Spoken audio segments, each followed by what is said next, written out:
আসসালামু আলাইকুম। তোমরা যারা এগ্রিতে সাবজেক্ট চয়েস দিচ্ছ, এটা 14 তারিখ পর্যন্ত হয়তো সময় আছে।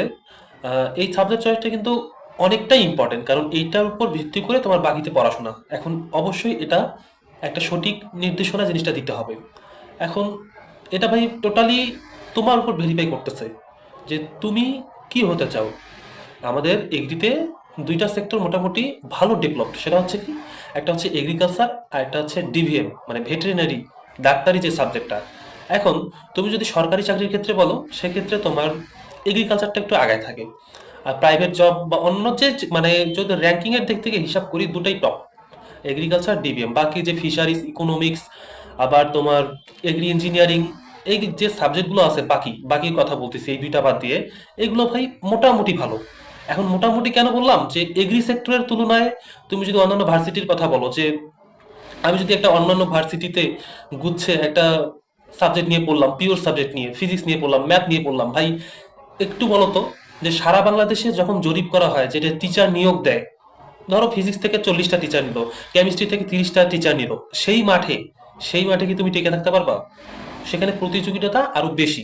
সেই ক্ষেত্রে তোমার ওই প্রতিযোগিতায় যাওয়ার চেয়ে তোমার এগ্রির নর্মাল সাবজেক্টটা পড়া ভালো, এই ক্ষেত্রে বলতেছি। এখন বিষয়টা মূলত তোমার উপর নির্ভর করতেছে। এখন অনেকে আবার ভাববে যে আমার বাসা তো ঢাকায়, আমার মেরিট পজিশন ভালো আছে, তাহলে আমি কি ময়মনসিংহ যাব? ঢাকা কিন্তু একটা শিক্ষা নগরী, এখানে যার ইচ্ছা আছে করে খাইতে পারবা। সেই ক্ষেত্রে তুমি ময়মনসিংহ না দিয়ে তুমি শেরে বাংলায় পড়তে পারো। এখন বললাম তো, এই জিনিসটা টোটালি তুমি আগে ভাবো যে তুমি কি করতে চাচ্ছ। যে তুমি মেডিকেলের জন্য প্রিপারেশন নিছিলা, তোমার হয়নি, তাহলে তোমার সব থেকে ভালো অপশন হচ্ছে কি, ডিভিএম। ডিভিএম নিয়ে তোমার পড়া উত্তম। এটা একটা ডাক্তারি সাবজেক্ট। তোমার ওখানেও যেমন 5 বছরের কোর্স, এটাও 5 বছরের কোর্স। ওখানে যেমন 4 বছর পর একটা ইন্টার্নশিপ, এটাও মানে একই সিস্টেম। বুঝাইতে পারছি? আর ছেলেদের ক্ষেত্রে একটু বেশি চুজ করে ডিভিএমটা, আর যেহেতু মাঠ পর্যায়ে কাজ।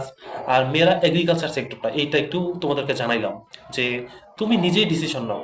তারপরে এই ভিডিওগুলো যে বানাইছে, যে এই ভার্সিটি এইভাবে দিচ্ছে, ওইভাবে দিচ্ছে, আমি কোনো ভিডিও দিলাম না, কারণ এগুলো তুমি ইউটিউবে অরহর পেয়ে যাবা।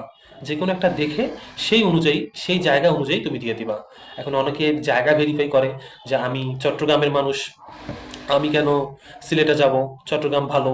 হ্যাঁ, তবে ভালোর দিক যদি ওই থেকে হিসাব করো, ভালোর দিক থেকে তুমি মোটামুটি এগুলোই সামনে, যেগুলো ভালো সেটা তো সবাই জানে, যেভাবে সবাই দিচ্ছে সেইভাবে দিবা।